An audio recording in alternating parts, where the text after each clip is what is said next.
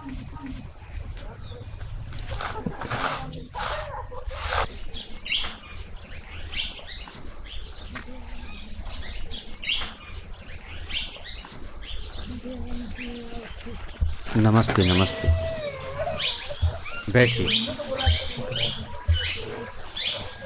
मैं खास आदमी पार्टी के जिले का अध्यक्ष हूँ।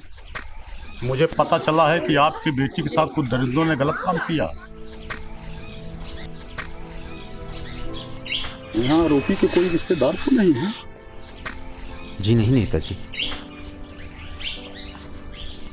अच्छा, आप लोग हमारे बिरादर के आदमी हैं, हमको हमेशा वोट दिए हैं और हमारे साथ में रहे। मुझे इस जिले का बच्चा बच्चा जानता है। मैं अपराधियों और दरिंदों को क्षमा नहीं करता हूँ। आरोपी जेल में बंद है ना? जी हाँ नेताजी, आरोपी जेल में ही बंद है। मैं आज ये कह रहा था कि आरोपी जेल में ना होते तो आज उनको मेरे हाथों से कोई नहीं बचा सकता था। पिछली बार जब समनापुर में ऐसा कांड हुआ था तो नेताजी ने आरोपी को खुद अपने हाथों से गोली मार दी थी। अच्छा तो मैं चलता हूँ, आज मेरी पार्टी की जरूरी मीटिंग है।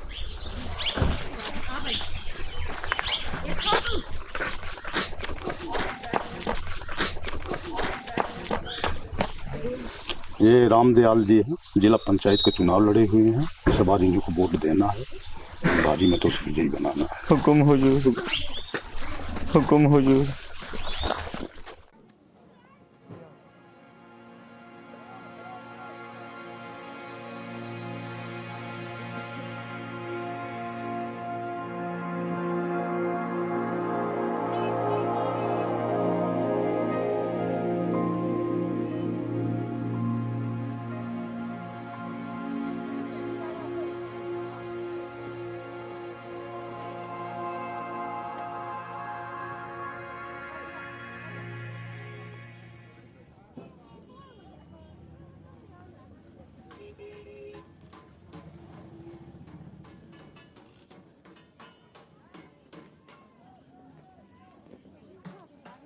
कैसी लग रही है?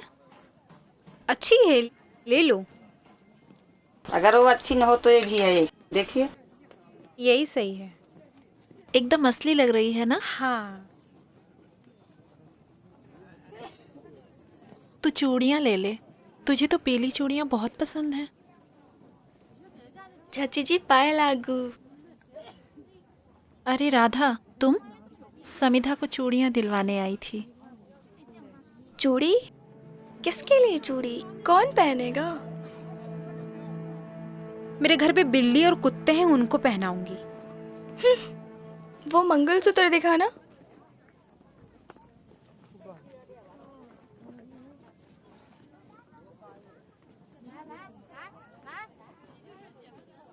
लोग कितने बेशरम है, मान मर्यादा सब चली गई, फिर भी आंखों में शर्म नहीं। चले आए बाजार करने। कितने का है ये? 120 रुपए का मैडम। दे दीजिए।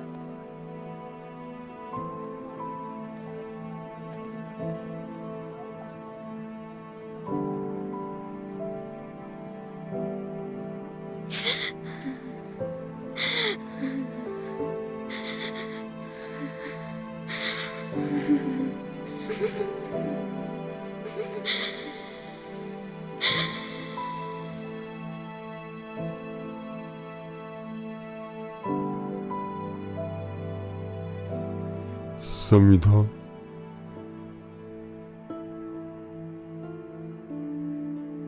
चल बेटा कॉलेज चले।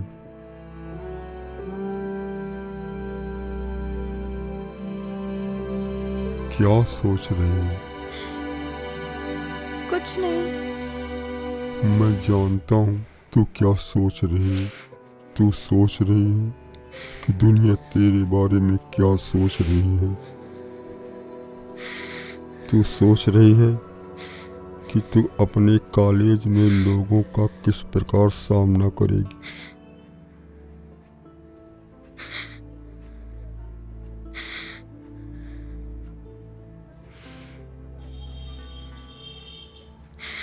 बेटा, रोना कमजोरी की निशानी है। तुम्हें मजबूत बनना ही पड़ेगा। लोगों के प्रश्नों का जवाब देना ही पड़ेगा।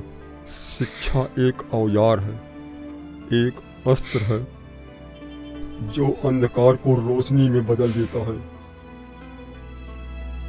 हम अपने लिए उत्तरदायी हैं, दुनिया के लिए नहीं। दुनिया क्या सोचती है इसका फर्क नहीं पड़ता, पर वास्तविक हार तब होती है जब हम आगे बढ़ने से इनकार कर देते हैं। बेटा, तुम्हें आगे बढ़ना ही पड़ेगा। तुम्हें लोगों के प्रश्नों के जवाब देने ही पड़ेंगे। तो चलें? हाँ।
आएगा, हंसो।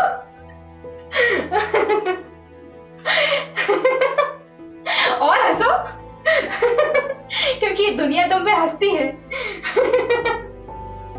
हंसो क्योंकि तुम्हारा चेहरा कुरूप हो गया है। हंसो और हंसो, क्योंकि तुम्हारे चेहरे पे काली पुत गई है।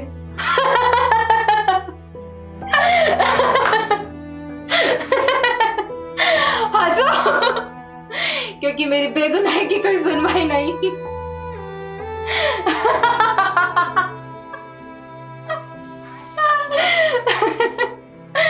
हंसो और हंसो।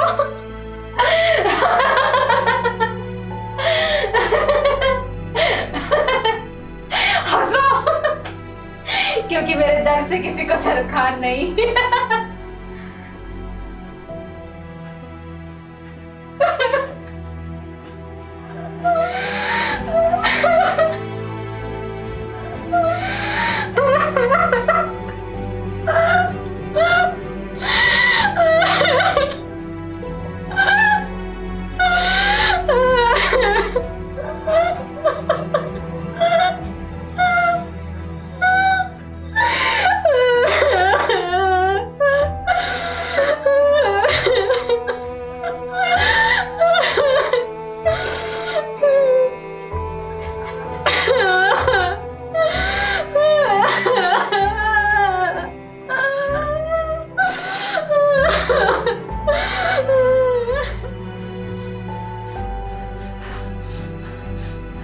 समिधा का कुछ पता नहीं है, पता नहीं कहाँ चली गई है।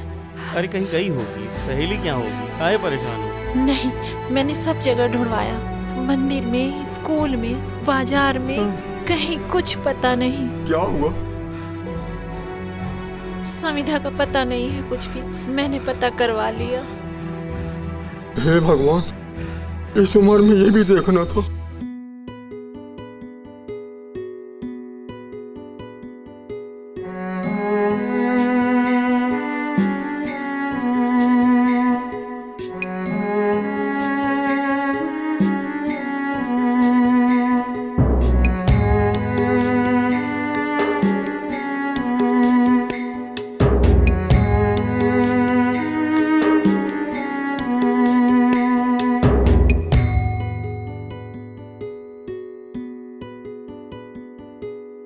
ढूंढूं मैं तुझको कहाँ,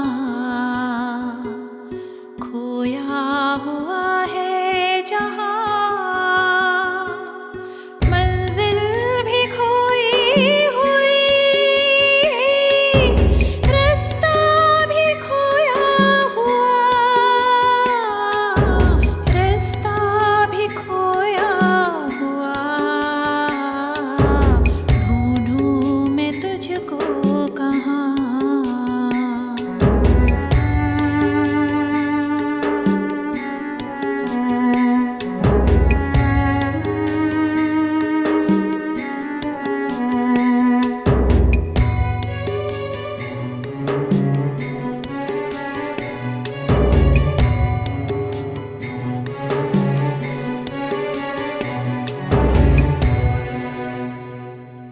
ये राहें हैं जानी हुई, मंजिल भी है जानी हुई, मन के टूटन को जो थाम ले, ऐसा संबल जग में कहाँ, संबल जग में कहाँ। ढूंढूं मैं तुझको कहाँ, मंजिल भी खोई हुई, रास्ता भी खोया हुआ, रास्ता भी खोया हुआ। ढूंढूं मैं तुझको कहाँ, ढूंढूं मैं तुझको कहाँ, ढूंढूं मैं तुझको कहाँ।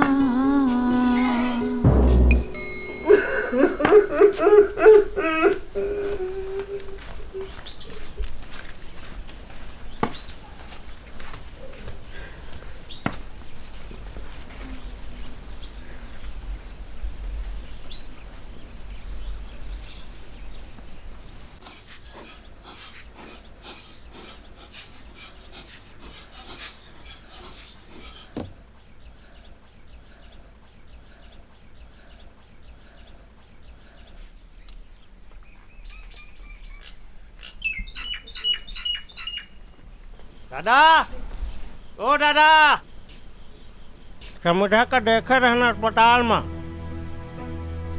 ओके पास कौनो नहीं रहा, वो लेटी रही है पलंग में अकेले।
समिधा, बेटा,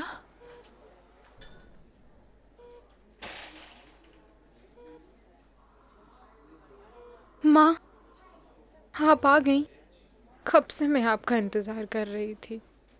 क्या हुआ समिधा तुम्हें? कैसे हुआ? कुछ नहीं, बस ऐसे। बता तो सही, कुछ तो बता।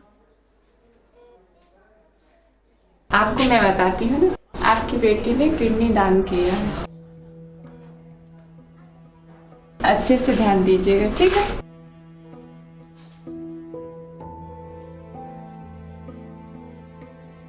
क्यों किया बेटा ये सब? मेरा जीवन अर्थहीन हो चुका है। मैं अब इस जीवन का बोझ और नहीं उठा पा रही हूँ। मुझे इस शरीर से घृणा आ चुकी है। समाज महिला सशक्तिकरण की बात तो करता है, लेकिन ये सिर्फ बातों तक ही सीमित है। बलात्कार पीड़िता के साथ समाज बार बार मानसिक बलात्कार करता है। वह भूलना चाहे तो भी समाज उसे याद दिलाता है। समाज इस घाव को बार बार कुरेदता है। जीवन जब गाली बन जाए तो जीने का क्या फायदा।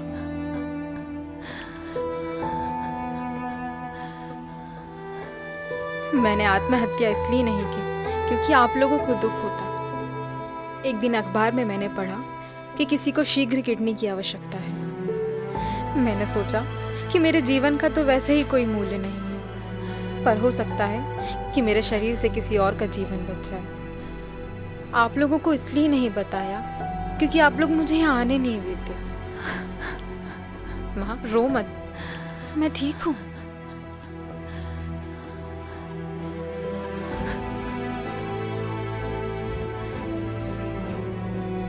बहन, आपकी बेटी बहादुर और नेक दिल है।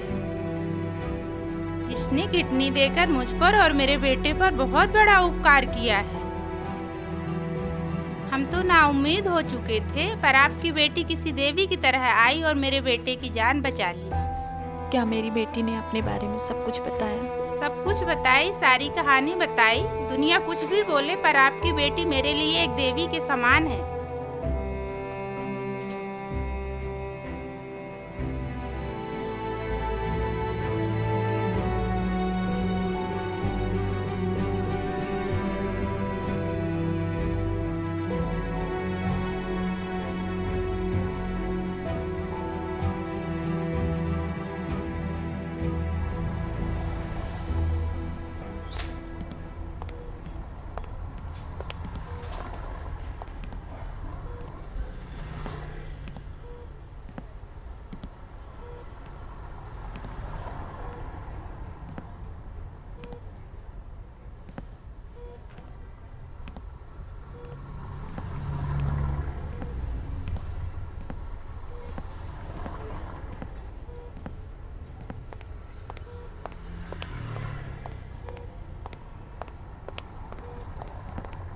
रुको!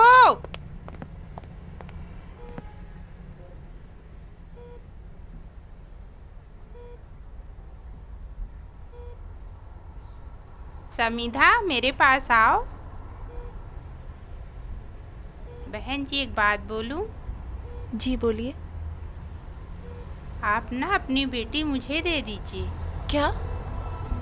घर आई लक्ष्मी को कौन लौटाता है अपने घर से?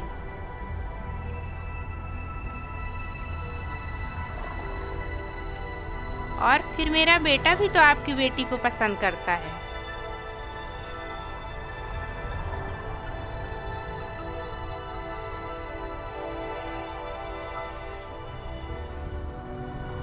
हमें ये रिश्ता पसंद है।